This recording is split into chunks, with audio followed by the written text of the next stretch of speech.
करके थोड़ा सा पता नहीं चल रहा है कैसा क्या चल रहा है। Okay, what are the educational provisions है, वैसे क्वेश्चन आ सकता है एजुकेशनल अपॉर्चुनिटीज और एजुकेशनल इक्वालिटीज के ऊपर कि write about the educational equalities given in the constitution of India. और आ सकता है question write about the fundamental duties and fundamental rights के ऊपर। तो ये तीन टाइप के क्वेश्चंस हैं और उसके रिलेटेड जो भी प्रोविजंस हैं या फिर आर्टिकल्स हैं, आर्टिकल्स को हिंदी में बोलते हैं धारा और अनुच्छेद। ठीक है, धारा बोल सकते हैं, धारा 14, धारा 15 या फिर अनुच्छेद 14, अनुच्छेद 15, जो इजी लगे उसको यूज करिए। ठीक है, तो ब्रीफली हम क्या देंगे, पहले तो इंट्रोडक्शन देंगे किसका, दैट इज पहले इंट्रोडक्शन है कॉन्स्टिट्यूशन का।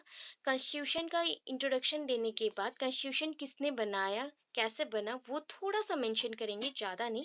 प्रोसीजर ऑफ कॉन्स्टिट्यूशन मेकिंग आपके बुक में ना इसका अगेन 10-15 पेज दे दिया है कि कॉन्स्टिट्यूशन मेकिंग क्या है। वो क्वेश्चन बिल्कुल नहीं आता है, कभी नहीं आता एंड ना ही सीटेड रोटेट में आता है, सो उसके लिए टेंशन नहीं लेना है। ओनली याद रखिए कॉन्स्टिट्यूशन किसने बनाया था, किसके अकॉर्डिंग हुआ था, कितने मेंबर्स थे, ये सब कुछ याद नहीं रखना है। ठीक है, फिर नेक्स्ट आता है इसके पॉइंट्स में इंडियन कॉन्स्टिट्यूशन किसको फॉलो कर रहा था एंड इंडियन कॉन्स्टिट्यूशन का मेन क्या था, थीम क्या था, एक्चुअली मेन मोटो जैसे बोलते हैं ना, एम क्या है। सो वो मेंशन करना, we the people of this country क्या करेंगे और we the citizen of this country हमें रेस्पेक्ट शो करना है जस्टिस के लिए, लिबर्टी के लिए, ये सारा मेंशन करेंगे। Then major constitution that is constitutional होगा, यहाँ पे constitutional provisions on education in India are as follows.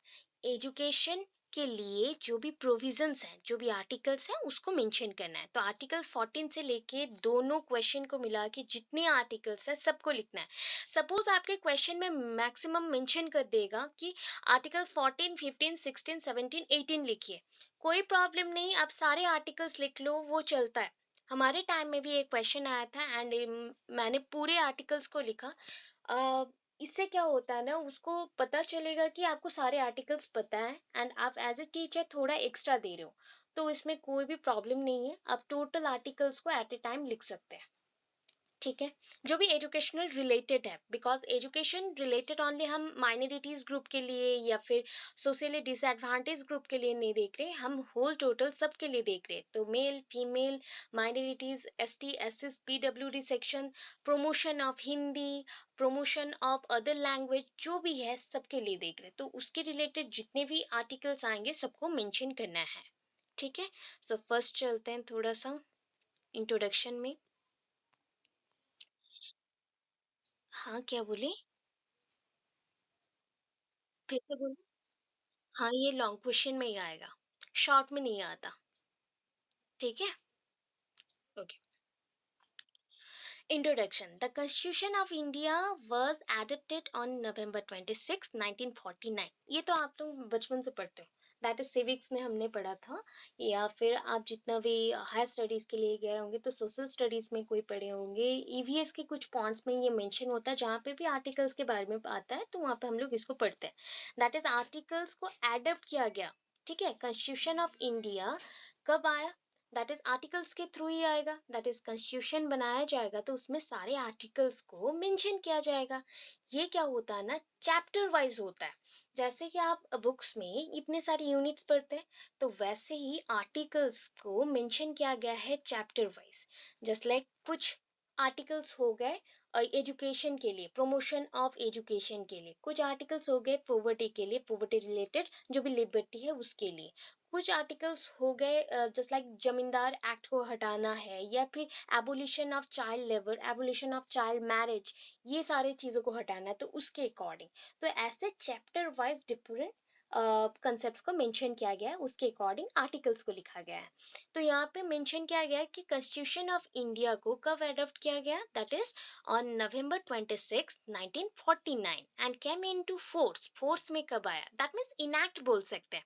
कब कार्यकारी हुआ, दैट मीन्स कार्य में हुआ, हम बोल सकते हैं ना कार्यरत, कब काम में आया ये चीज, एक्टिविटीज में या एक्शन में कब आया, तो ऑन January 26, 1950 को।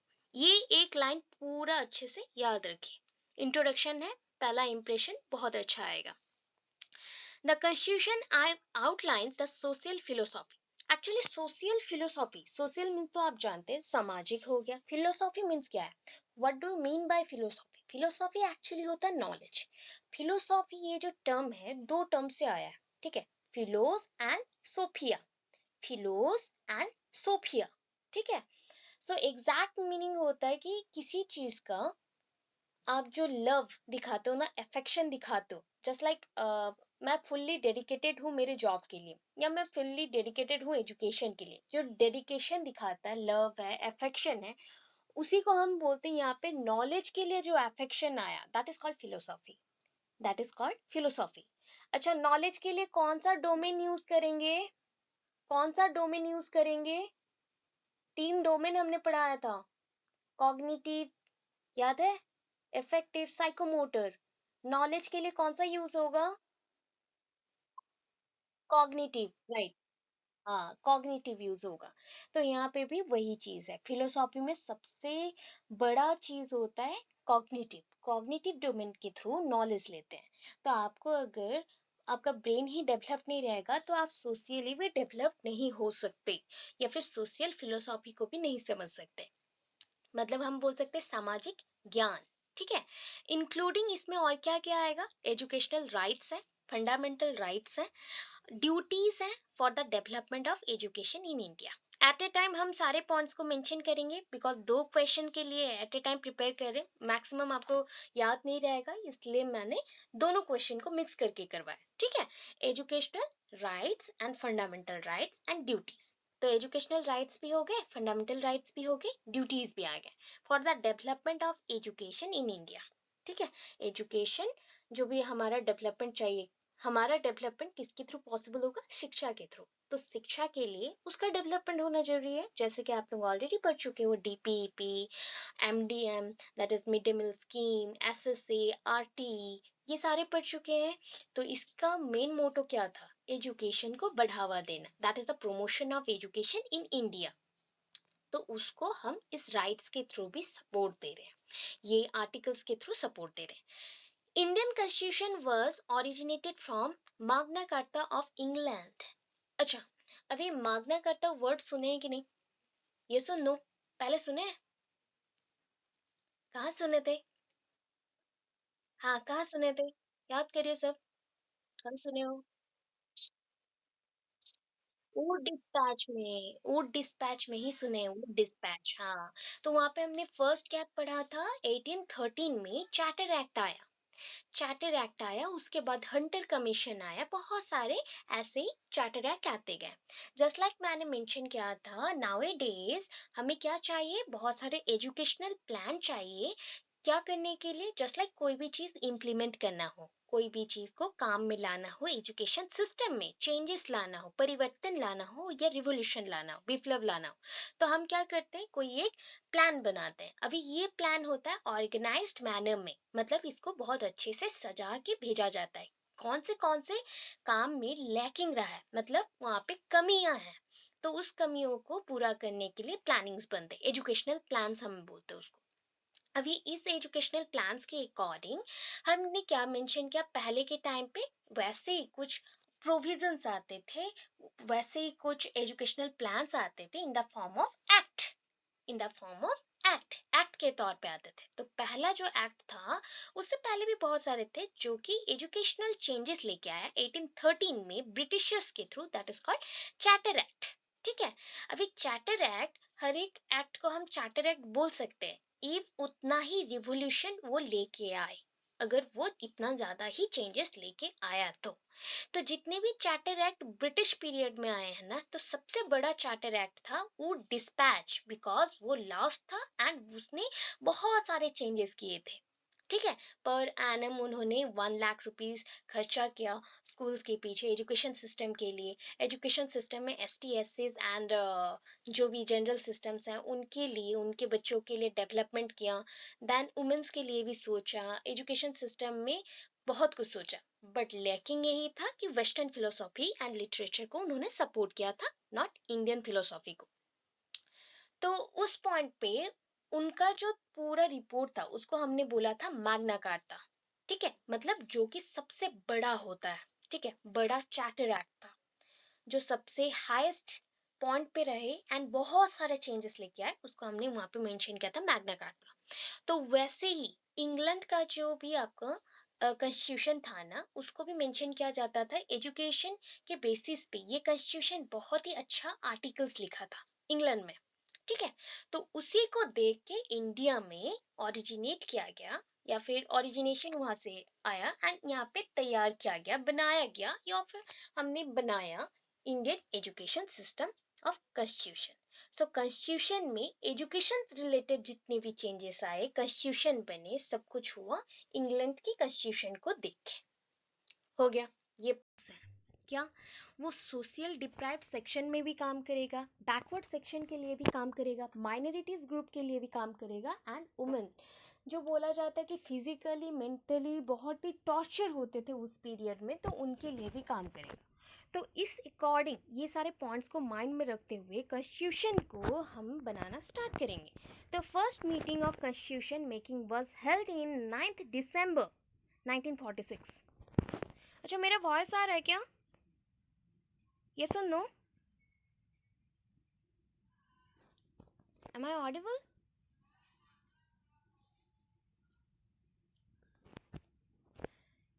Am I audible? सुन पा रहे हैं आप लोग? Yes or no? बहुत गुस्सा आ रहा होगा, बट गुस्सा मत करना कोई भी। Sorry for that. अगर फ़ोन का इश्यूज होगा मैं कुछ नहीं कर पाती, इसलिए सॉरी। हाँ, अच्छा चलो। Procedure of constitution making. तो फर्स्ट मीटिंग इसका कब हुआ देखो। First meeting of constitution making was held in 9 दिसंबर 1946। 9 दिसंबर 1946, ठीक है, इस टाइम पे हुआ। अच्छा, प्लीज़ दिसंबर का डी कैपिटल लिखिएगा, बिकॉज ये नोट्स संडे मेंशन किया गया था, संडे लिखवाया गया था। सो इसमें जो भी रॉन्ग है वो चीज़ भी मैं बता रही हूँ।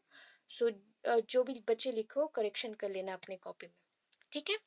इन 11 सितंबर 9 दिसंबर 1946 में हुआ। इन 11 सितंबर 1946 the chairmanship of constitution was given to doctor Rajendra प्रसाद।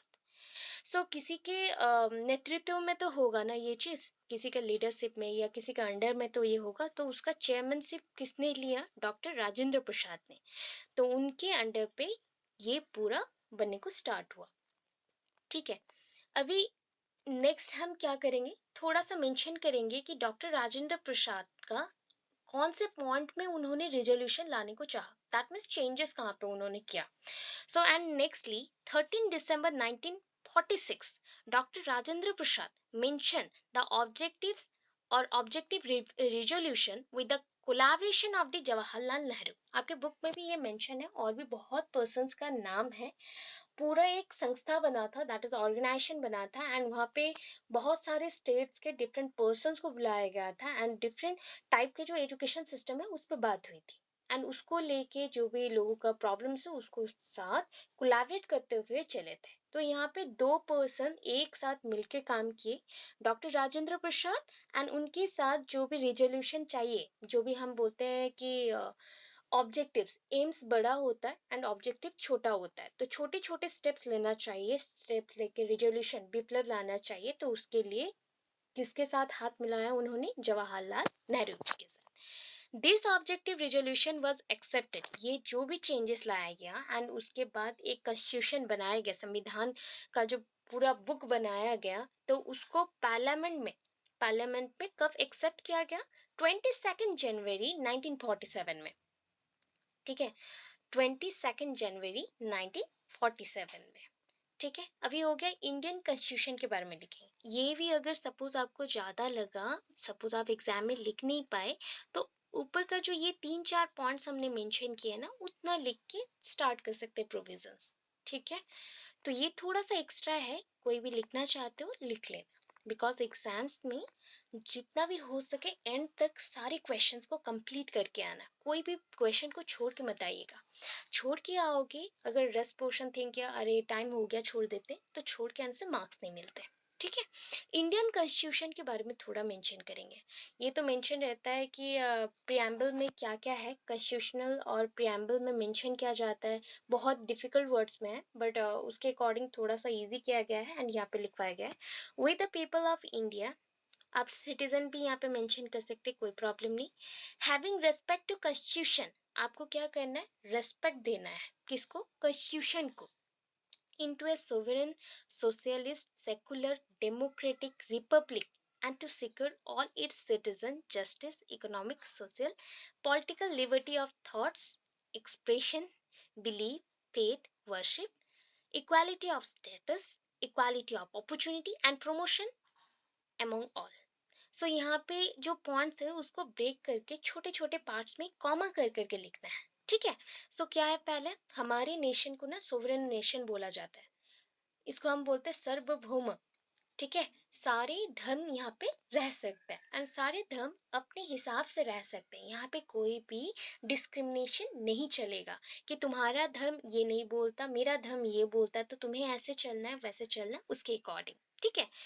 हम कैसे लोग हैं, सामाजिक प्राणी हैं, that is called socialist, we are social, we are social, being social, हमें सोशलिस्ट के जो रूल है, मतलब सोशलिज्म और सोशलिस्ट के जो रूल्स रहते हैं कि आप एक सामाजिक प्राणी हैं, सोशल बींग्स हैं, तो उसके अकॉर्डिंग आपको कुछ रूल्स फॉलो करने, तो उसको आप मानेंगे। सेकुलर है तो आपके धर्म के अकॉर्डिंग या फिर आपके जो भी रिचुअल्स हैं, आपके जो भी नियम है, रूल्स हैं, उसको कोई भी यहाँ पे हानि नहीं पहुंचा सकता। दैट मीन्स कोई भी एबोलिश नहीं कर सकता, डिमिनिश नहीं कर सकता या फिर कोई भी हार्म नहीं पहुंचा सकता। डेमोक्रेटिक है, हमारे पास कौन सा एबिलिटी है, इलेक्शन का, हम वोट दे सकते हैं, ठीक है। सो ये डेमोक्रेटिक कंट्री का सबसे इम्पोर्टेंट एक कैरेक्टर है कि हम डेमोक्रेटिक क्यों है, डेमोक्रेटिक कंट्री क्यों बोला जाता है, बिकॉज हमारे पास एबिलिटी है, हम कैपेबल है, वोट दे सकते हैं, हम इलेक्ट कर सकते हैं अपने मेंबर को, लीडर को चुनाव के थ्रू, ठीक है। रिपब्लिक, तो रिपब्लिक हम जानते हैं, रिपब्लिक डे मनाया जाता है, तो ऑलरेडी आप लोग जानते हैं रिपब्लिक क्या है। हम क्या बोलते हैं, स्वाधीनता भी चाहिए, साधारण तंत्र भी है, मतलब गणतांत्रिक भी है, ठीक है। उसके अकॉर्डिंग सब कुछ मेंशन किया गया है।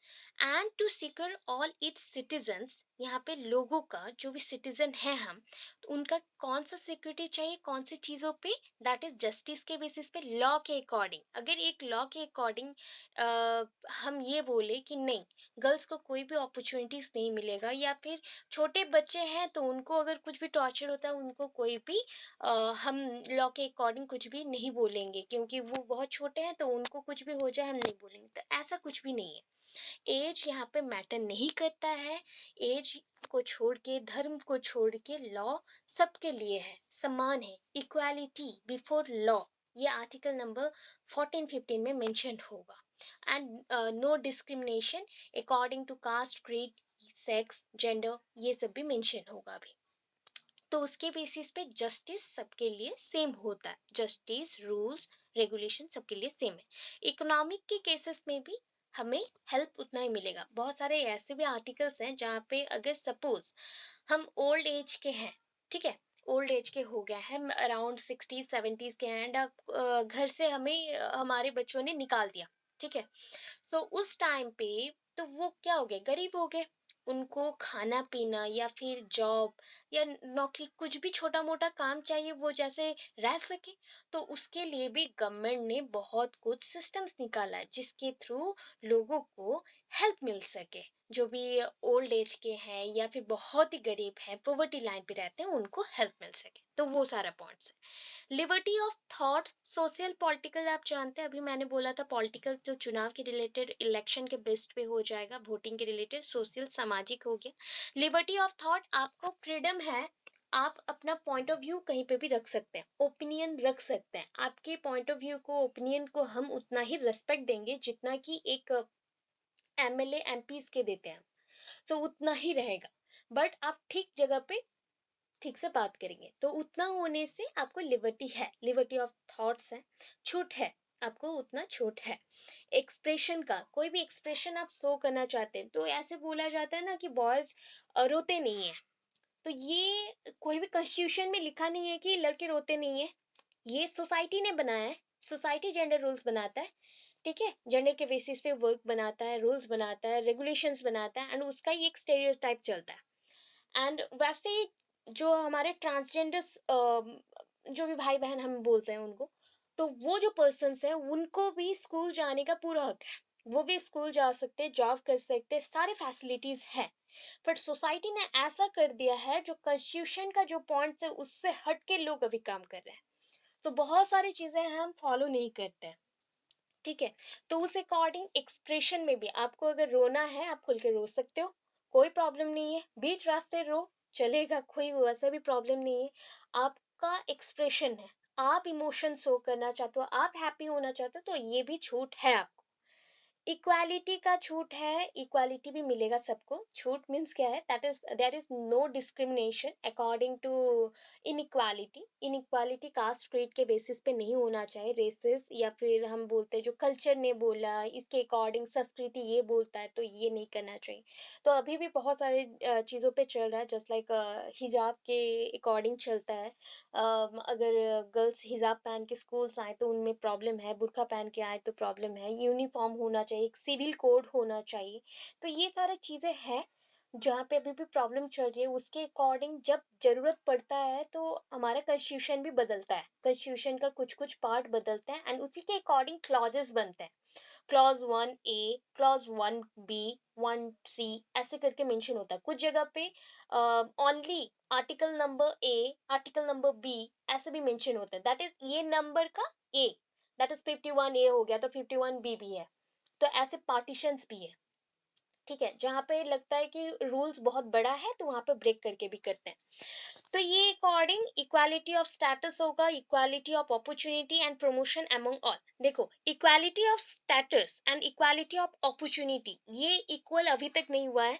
सो दैट यहाँ पे अभी हमारा जो कस्टम है उसमें आप देख सकते हैं बहुत सारे वेरियस टाइप के ग्रुप्स बन गए हैं, कम्युनिटीज बन गए हैं, ST SC जनरल OBC ऐसे पॉइंट के ऊपर। रूरल एंड अर्बन एरियाज के अंदर तो बहुत सारे आप वेरीफाई कर सकते हो, इस पॉइंट को लेके वेरिफिकेशन होते ही रहता है, सेंसस आता है, जनगणना होता है, तो उसके अकॉर्डिंग ये सब निकाला जाता है। तो ये पॉइंट्स हो गए। अभी मेजर कॉन्स्टिट्यूशन के प्रोविजंस डायरेक्ट चलेंगे, उसका एक्सप्लेनेशन जितना समझ आ रहा है उतना दीजिएगा, बिकॉज एग्जाम्स में क्या होता है ना, आप डायरेक्ट पॉइंट्स को लिखने जाते हो बुक में जो मेंशन है एंड सारे मैक्सिमम स्टूडेंट्स उसमें फेलियर होते हैं। तो वैसे नहीं करना है। आर्टिकल 14 पहले याद रख लो, आर्टिकल 14 से अभी स्टार्ट हो रहा है, आर्टिकल 14 से पहले का नहीं लिखना है, आर्टिकल 14 से ही लिखना है। तो उसका बहुत छोटा सा है, that is the equality before law. Equality before law, तो ये बहुत इजी है। हम कानून के सामने सब एक जैसे हैं, इतना ही है। मैंने एक लाइन में बताया, अभी देखिए यहाँ पे क्या मेंशन किया। It states that state shall not discriminate anyone against religion, races, caste, sex, place of birth। ठीक है। कोई भी स्टेट, यहाँ पे स्टेट मीन्स होता है पूरा कंट्री को ही बोला गया है। कोई भी स्टेट या कोई भी अवस्था में, हो गया कंट्री के कोई भी अवस्था में, आपको किसी भी चीज से, जाति प्रथा के हिसाब से या जाति के हिसाब से, आपके कास्ट के हिसाब से, आपके रिलीजियन के बेस, धार्मिक अवस्था के हिसाब से, या फिर सेक्स, या फिर बोल सकते हैं जेंडर, या फिर प्लेस ऑफ बर्थ जैसे होता है। मैंने खुद भी फील किया है, बिकॉज मैं बंगाल में पैदा हुई हूँ। तो यहाँ पे जब मैं रही हूँ तो कुछ कुछ स्कूल्स में ऐसे चीजें होते तो मुझे सेपरेट कर देते थे। तो ये चीज धीरे धीरे धीरे धीरे आपको ही बदलना है, बिकॉज एक पर्सन अकेला खुद तो नहीं कर सकता, बट खुद को तो बदल सकता है। तो उसके अकॉर्डिंग चेंज करोगे तो धीरे धीरे चेंज होगा। आप हमेशा कॉन्स्टिट्यूशन का सपोर्ट लो। कॉन्स्टिट्यूशन आर्टिकल नंबर ये बोला है, तो वहां पे लोग थोड़ा चुप हो जाएंगे, ठीक है। तो ये भी मेंशन है, इसके लिए भी पॉइंट्स होते हैं। सो इक्वालिटी बिफोर लॉ ये मेंशन किया गया, ठीक है। अभी आर्टिकल नंबर 15 में आते हैं। स्पेशल प्रोविजन किसके लिए होगा? आप जानते हो स्पेशल किसे बोला जाता है? दैट इज जो डिसएडवांटेज ग्रुप्स है ना, जिनको पहले के टाइम पे सपोर्ट नहीं मिलता था, तो उनको बोला जाता है हम डिसएडवांटेज ग्रुप और वीकर सेक्शन। तो उसको स्पेशल प्रोविजंस के थ्रू सपोर्ट देना है। That is just like women's है, चिल्ड्रन है, ST SCs है, माइनॉरिटीज ग्रुप है। पहले के टाइम पे ना चाइल्ड लेबर बहुत होते थे, चाइल्ड लेबरर्स बहुत होते थे। लोगों को बेटी बेटी बोला जाता था, बेटी खटाना। जस्ट लाइक अभी का जो मजदूर है ना, मजदूर को तो बहुत ही रेस्पेक्ट के साथ देखा जाता है। तब के मजदूर को उतना रेस्पेक्ट नहीं मिलता था, उनको मारपीट भी किया जाता था, बहुत ही टॉर्चर किया जाता था। तो उनको बोला जाता है गुलाम और बेटी, ऐसे मेंशन किया गया। सो ST SCs और माइनॉरिटीज जो ग्रुप्स हैं उनके लिए स्पेशल प्रोविजंस है। इट स्टेट्स दैट यहाँ पे फिर से बताया गया वो चीज, state shall not discriminate any women, ST/SCs, children, minorities, same points mention है। यहाँ पे क्या मेंशन किया गया कि anyone shall not discriminate anyone against religion, ऐसे anyone मेंशन किए, anyone वर्ड के जगह पे यहाँ पे हमने मेंशन किया any women, ST/SCs, children, minorities। ठीक है, अगेंस्ट जो जो पॉइंट्स वहां पे पड़े थे वही है same, religion, races, caste, sex, creed, place of birth. अभी नेक्स्ट, इतना समझ आया? यस और नो? फटाफट बोलिए। Okay, thank you. चलो, आर्टिकल नंबर 16 चलते हैं, इक्वालिटी ऑफ अपॉर्चुनिटीज। ये तो नाम से ही पता चल रहा है, ये पॉइंट है ना जो आपको छोटे छोटे पॉइंट्स दिख रहे पहले, इसको पूरा एग्जैक्टली कॉपी करना है, एग्जैक्टली एग्जाम में भी उतना ही लिखना है, उसको याद रख लो, इसको अपने अकॉर्डिंग एक्सप्लेनेशन दे देना। ठीक है, अपने अकॉर्डिंग एक्सप्लेनेशन दे दो। ये पॉइंट सिर्फ पूरा एग्जैक्ट होना चाहिए, जो पॉइंट मेंशन किया गया है उसी को लिखना है। ये पॉइंट को आप चेंज कर सकते हो आपके अकॉर्डिंग, जो समझे उसके हिसाब से थोड़ा बहुत लिख सकते हो। एंड सबसे लिखने का इंटरेस्टिंग पॉइंट ये है कि आपको हर एक चीज ऐसे स्टार्ट कर सकते, it states that, state shall not, ऐसे करके मेंशन कर सकते हैं। ठीक है, otherwise according to article number this, ऐसे करके मेंशन करना है, आर्टिकल नंबर दिस और आर्टिकल नंबर इसके अनुसार। So article, according to article 16, there is no discrimination in governmental jobs, opportunity, jobs और job opportunities, opportunities should be equal to all। यहाँ पे full stop है, उसके बाद continue है। That means हम governmental jobs जो भी होता है ना, उसमें किसी को discriminate नहीं कर सकते, किसी को भेदभाव नहीं कर सकते, ये सबके लिए सेम रहेगा। ठीक है, एंड अपॉर्चुनिटीज सबके लिए सेम आएगा। ठीक है, अभी आर्टिकल नंबर 17 में आता है। 17 में क्या है, एबोलिशन ऑफ अनटचेबिलिटी। अनुच्छेद 17 या धारा 17 में क्या मेंशन किया गया, एबोलिशन ऑफ अनटचेबिलिटी।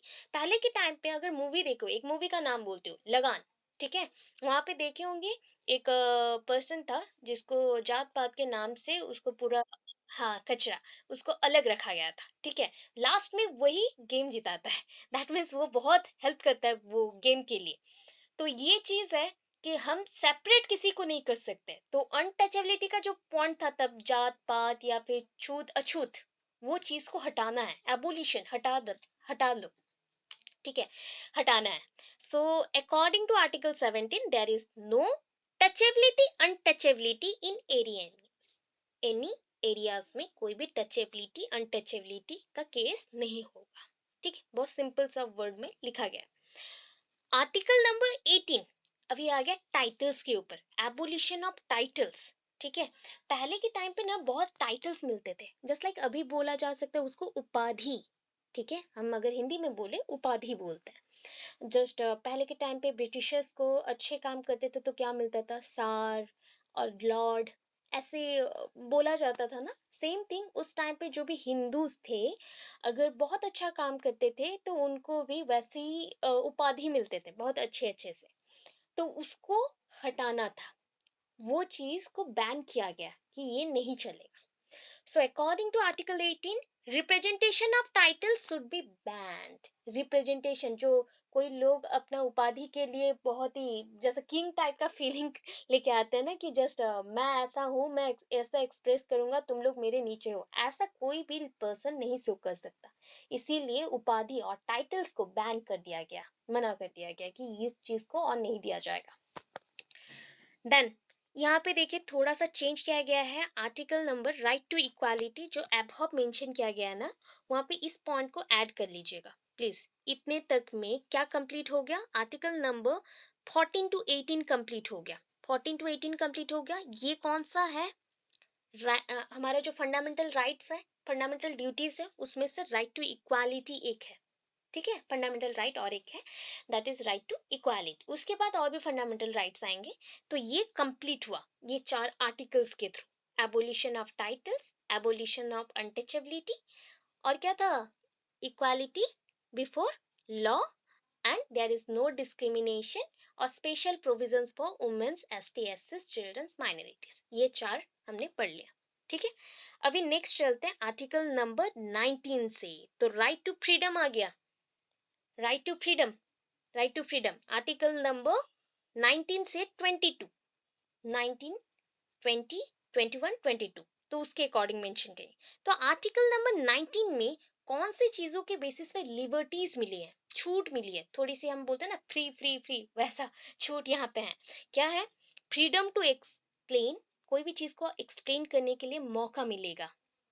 पहले के टाइम पे अगर देखेंगे, जस्ट लाइक कोई भी राज्यसभा में बैठे हो, ठीक है, एंड वहाँ पे कोई एक पर्सन को कुछ बोलना है, वो क्राइम नहीं किया है, फिर भी उसको पनिशमेंट, दंडित किया जा रहा है। सो उसके अकॉर्डिंग उसके पास तो कुछ ऑप्शन होना चाहिए ना, कि मैं एक्सप्लेन करूं, मेरा पॉइंट भी रखूं, उसके बाद आप जो जजमेंट दो चलेगा। बट उस टाइम पे ऐसा सिस्टम ही नहीं था, किसी का बात मतलब सुना ही नहीं जाता था, उसको टॉर्चर किया गया, पनिशमेंट दे दिया जाता था। इवन इफ डेथ का भी हम पनिशमेंट दे देते थे उस टाइम पे। अभी के टाइम पे क्या है, ईच एंड एवरी प्लेसेस में एक या दो मौका जरूर मिलेगा, अपॉर्चुनिटीज आपको मिलेंगे, आप अपने पॉइंट्स को रख सकते हो। इवन इफ मूवीज में मैंने जितना नोटिस किया है उसके अकॉर्डिंग बोलते हूँ, एंड कुछ फ्रेंड्स हैं जो लॉ पढ़ते हैं, तो उन्होंने भी बोला कि इफ कोई पर्सन का वकील नहीं है, जस्ट लाइक उसने हायर नहीं किया या फिर नहीं है, जस्ट वो सेल्फ जो बोलते हैं ये करना, पॉइंट्स को रखना, तो वो खुद के पॉइंट्स को रख सकता है, जज के पास खुद के पॉइंट्स को रख सकता है, उसको पूरा पूरा छूट है कि वो कर सकता है। तो ये क्या हो गया, लिबर्टी मिला, एक फ्रीडम है, वन काइंड ऑफ, कि हमें एक्सप्लेन करने का एक मौका मिल रहा है। ठीक है, freedom to explain, freedom to thought, कोई भी चीज को आप सोच सकते हैं, आइडियाज दे सकते हैं, ओपिनियन दे सकते हैं। फ्रीडम टू थॉट हो गया, फ्रीडम टू मेक ऑर्गेनाइजेशंस, कोई भी जगह पे आप चाहो तो एक संस्था बना सकते हैं, यहाँ पे कोई भी आपको रोक टोक नहीं करेगा कि नहीं तुम यहाँ पे नहीं बना सकता है, ये सारा एरिया मेरा है, बट उसके नाम पे कुछ नहीं है, तो आप वहाँ पे जाके आराम से बना सकते हो। यहाँ पे कोई भी मंदिर बनेगा, मस्जिद बनेगा, इसके अकॉर्डिंग कुछ भी झगड़ा नहीं चलेगा। ठीक है, आपको फ्रीडम है कि आप जाके बना सकते हो, कोई भी संस्था, इंस्टीट्यूशन, कुछ भी बना सकते हो, चलेगा। नेक्स्ट चलते हैं,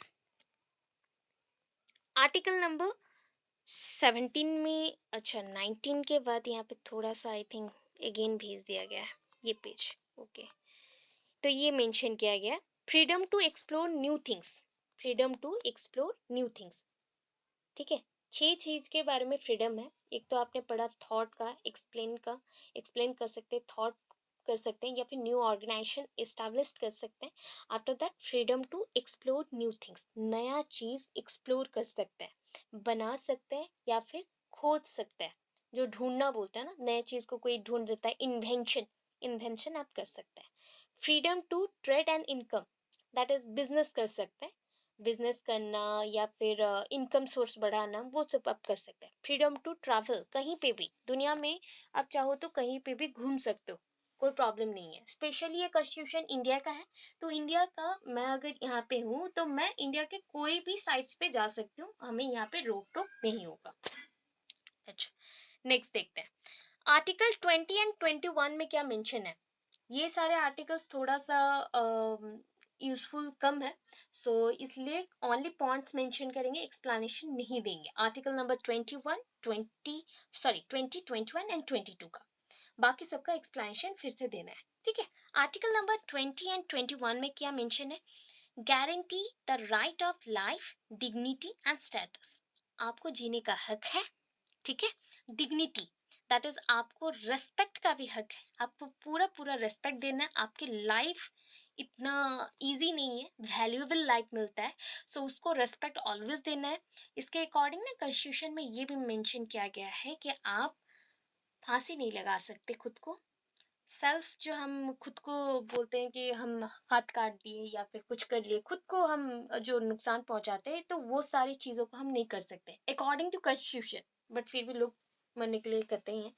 so guarantee the right of life, dignity and status, आपके पोजीशन के अकॉर्डिंग आपको सब रिस्पेक्ट करेंगे, आपके पोजीशन को कोई छीनेगा नहीं, यही सारे पॉइंट्स हैं।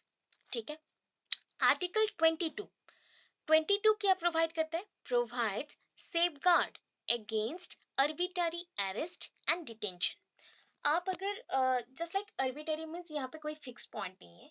सो उसके अकॉर्डिंग सपोज आप कहीं पे क्राइम करके आए हो, ठीक है, सपोज थिंक कर लो मैं ही क्राइम करके आई हूँ, तो मैं अगर कहीं जाती हूँ, ठीक है, तो वहां पे मुझे कोई पुलिस आके नहीं पकड़ सकता, मतलब वहां के जो भी पुलिस है वो मुझे नहीं पकड़ सकते। हाँ, वो मुझे एक रूम में बंद कर सकते हैं बट मुझे जेल में नहीं डाल सकते या कोर्ट नहीं ले जा सकते।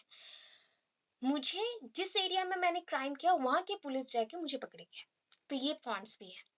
एंड और एक पॉइंट था पहले, अभी वुमेन जो पुलिस है उसके लिए ये चीज हट गया। पहले था कि अगर कोई एक लेडी क्राइम करती है, वुमेन क्राइम करती है एंड वो वहां से भाग जाती है एंड बहुत मतलब सनसेट हो गया है, तो कोई भी मेल जो पुलिस रहते हैं वो पकड़ नहीं सकते उसको। उनके लिए लेडी कांस्टेबल या फिर लेडी पुलिस से चाहिए, तभी जाके पकड़ेंगे। तो वो पहले इतना ज़्यादा फ़ोर्सफुल नहीं था, अभी बहुत ज़्यादा ही फ़ोर्सफुल है कि अभी अगर लेडी पुलिस हर एक थाने में होना चाहिए, हर एक पुलिस स्टेशन में होना चाहिए, सो फीमेल कोई भी अगर ऐसा क्राइम करते हैं तो उनको पकड़ सके। तो उस पॉइंट में ये आ गया 22, ये सेफगार्ड है, प्रोटेक्शन के लिए है। Article number 23 and 24, right against exploitation. Exploitation, कोई आपको मतलब कोई चीज को आप बर्बाद करना चाहते हो तो वो आपके पास राइट्स नहीं है, ठीक है। जस्ट लाइक कैसे चीज का एक्सप्लॉयटेशन देखिए अभी। आर्टिकल नंबर 23 क्या बोलता है? End of bonded labour. Bonded जो हम बोलते हैं बंधुआ मजदूर, बंधुआ मजदूर, बेटी मैंने बोला था, बेटी भी होता है या बंधुआ मजदूर बोलते हैं। जो पहले के टाइम पे क्या होता था ना, कोई भी लोगों को रास्ते में देख रहे ना तो जो ऐसे टाइप के काम करते थे वो लोग पकड़ के डायरेक्ट उसको बांध बुन के लेके चले जाते थे। एंड जहाँ पे वो कुछ जानता नहीं है वैसे एरिया में छोड़ देते थे। तो वहाँ की जो मतलब बेच देते थे, डायरेक्ट बेच देते थे, तो वहाँ पे वो मजदूर बन गया। अभी सर्वेंट स्लेव जैसा रहेगा, नौकर चाकर जैसा काम करेगा, उसको कुछ भी चीज पैसा नहीं मिलेगा, कुछ नहीं मिलेगा, खाने के लिए 2 टाइम का खाना बस इतना ही काफी है। तो ये चीज को अभी हटाया गया, एंड किया गया, खत्म है, खत्म हो गया। आर्टिकल नंबर 24 में क्या मेंशन किया गया? Right to freedom from child labour. Child labourer जो होते हैं उनको फ्रीडम मिला, क्या कि वो चाइल्ड लेबर और नहीं रहेंगे जब तक उनका एज अंडर 14 तक है। मतलब 14 तक तो आप जानते हैं कि 6 to 14 तक का एज में बच्चों को पूरा एलिमेंट्री एजुकेशन कंप्लीट करना है। उसके बाद उनका है 19। तो 19 की एज को हम कितना मानेंगे? दैट इज अराउंड 16, ठीक है। अराउंड 16 तक बच्चों को कोई भी जगह पे child labourer, as a child labourer हम नहीं रख सकते, ठीक है। बाल श्रमिक हम नहीं रख सकते। तो उनको क्या करना है, मैक्सिमम हम उन्हें पढ़ा सकते हैं तो गवर्नमेंट स्कूल्स भेजना है डायरेक्ट। वो पढ़ के आएंगे, 16 के बाद वो जा सकते हैं काम के लिए, कोई भी काम के लिए वो जा सकते हैं, फ्री है। तो कोई भी फैक्ट्रीज में हम चाइल्ड लेबर नहीं रख सकते, चाइल्ड लेबरर्स को बैन किया गया है। आर्टिकल नंबर 25 to 28, देखिए 24 हो गया, भी 25 to 28, right to freedom of religion. Religion के बेसिस पे भी फ्रीडम मिलेगा। आर्टिकल 25 क्या बोलता है? That is freedom to accept any religion of your own choice and worship any God.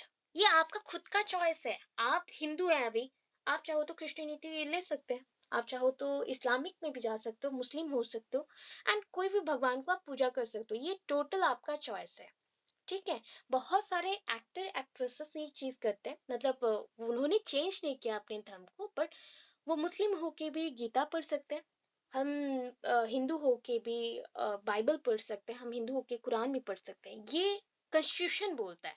हमारा कल्चर क्या बोलता है ये अलग पॉइंट है, बट ये सारे चीज में फ्रीडम है कि आप किसी भी गॉड को पूजा कर सकते हैं, प्रे कर सकते हैं, एंड फ्रीडम है आपको कोई भी रिलीजन को आप अपना सकते हो। आर्टिकल नंबर 26 पे आते हैं, that is freedom to establish religious institutions without any discrimination of caste and religion. So आपको ना कोई भी रिलीजन के बेसिस पे, मतलब धार्मिक जो पॉइंट है, धार्मिक के केंद्र के अनुसार आपको अलग नहीं माना जाएगा या फिर अलग नहीं कर दिया जाएगा कि आप क्रिश्चियन है तो आप कोई भी इंस्टीट्यूशन खोल नहीं सकते, संस्था खोल नहीं सकते अपने हिसाब से। तो ये चीज का पूरा पूरा छूट है आपको, फ्रीडम है, राइट्स है आपका कि आप अपने धर्म के अनुसार चल सकते हो according to your religious basis. आप कोई भी इंस्टीट्यूशन, रिलीजियन इंस्टीट्यूशन खोल सकते हैं एंड उसमें रिलीजियस वैल्यूज को लेके काम कर सकते हो, कोई भी रोकेगा नहीं उसमें आपको। आर्टिकल नंबर 27 में चलते हैं। देयर इज नो डेडलाइन और any type of provision on religion. धार्मिकता के ऊपर या धार्मिक धर्म को हम बोल सकते हैं अधिग्रहण, धर्म सीखना। तो उसके अकॉर्डिंग, धर्म के अकॉर्डिंग आपको कोई भी धर्म को अपनाना है तो उसके बेसिस पे कोई भी डेडलाइन नहीं है या फिर प्रोविजन, दैट मीन्स बैन नहीं किया गया है। कोई भी धर्म को हम यहाँ से अलग नहीं कर सकते, कोई भी धर्म को हम यहाँ से अलग नहीं कर सकते। इंडिया में है तो हम सारे धर्म को इक्वल मानते हैं। आर्टिकल नंबर 28, ठीक है। Government is not providing any type of fund to any religious institution. कोई भी रिलीजियस संस्था के लिए गवर्नमेंट, हमारा गवर्नमेंट फंड नहीं देगा।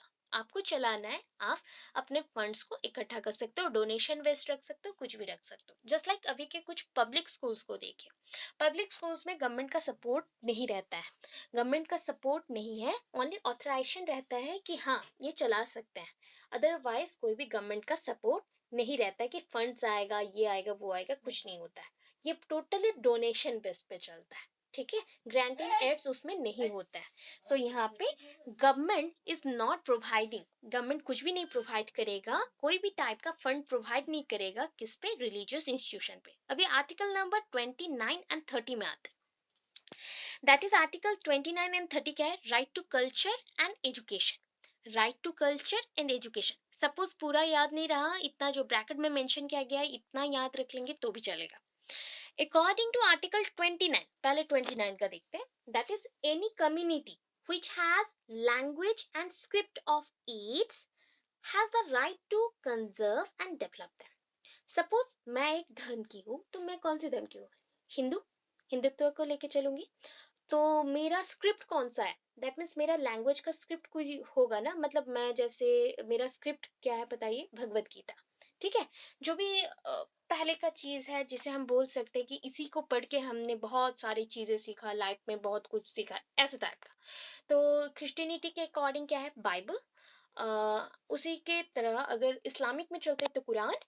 तो ऐसे पॉइंट्स हैं, तो उनके अकॉर्डिंग कोई भी कम्युनिटी का मेंबर हो एंड उसका जो भी लैंग्वेज रहेगा उसको, एंड उसका जो स्क्रिप्ट रहेगा, दैट मीन्स जहाँ से वो लैंग्वेज ओरिजिनेट हुआ है उसको कंजर्व करके रख सकता है, प्रोटेक्ट करके रख सकता है, बचाए रख सकता है।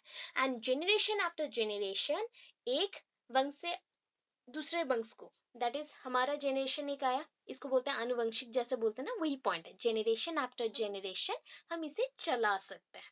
जस्ट लाइक मैंने जो जो पढ़ा मेरे धर्म में, तो वो मैं अपने बच्चों को दूंगी, वो फिर अपने बच्चों को देंगे, ऐसे ही चलते रहेगा। तो ये पूरा फ्रीडम है हमें कि हम अपने कल्चर को, हमारे संस्कृति को, हमारे स्क्रिप्ट को, लैंग्वेज को बचाए रख सकते हैं।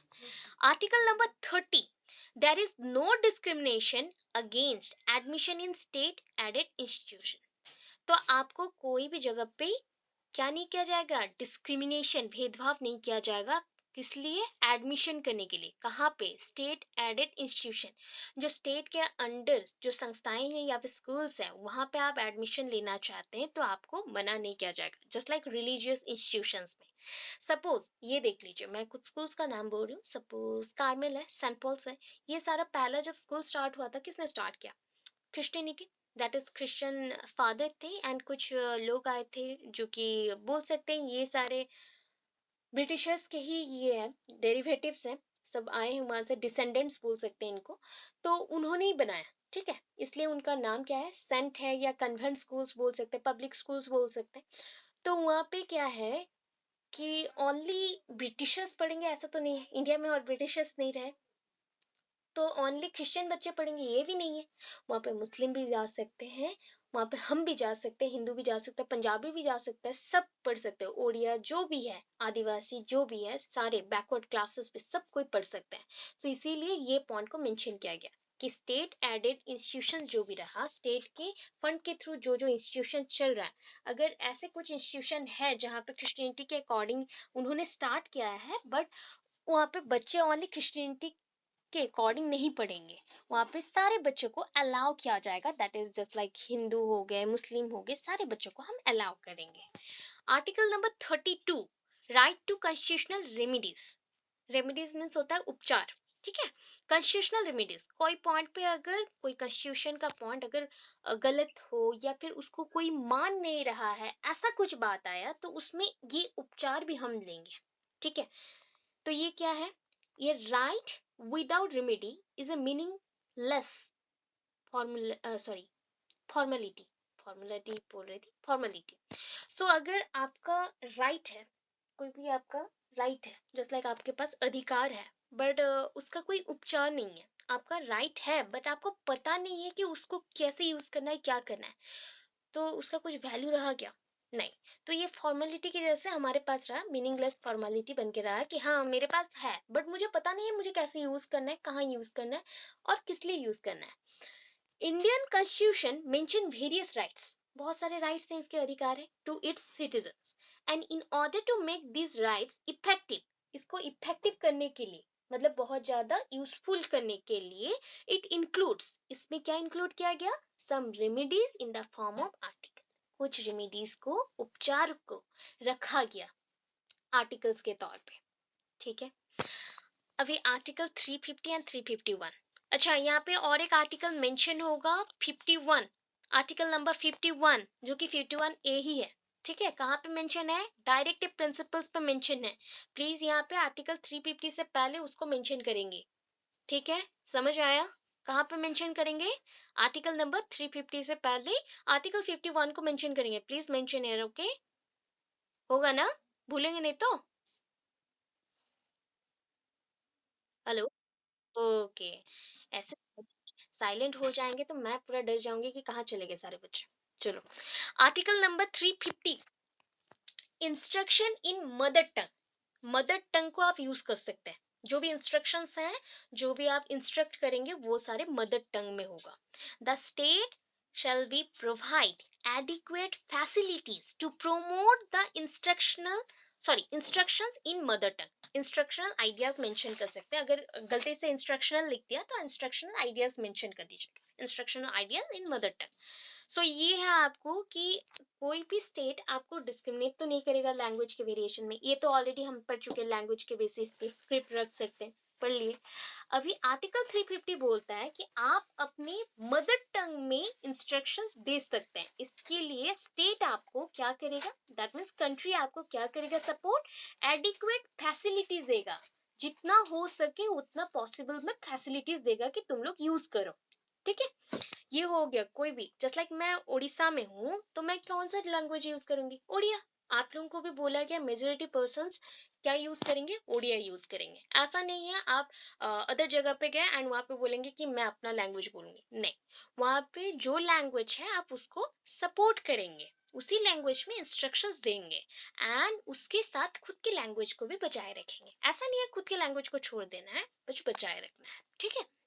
अभी लास्ट वन, इंडिया के लिए बहुत important, article number 351, that is a promotion of Hindi, promotion of Hindi, Hindi को प्रमोट करना है।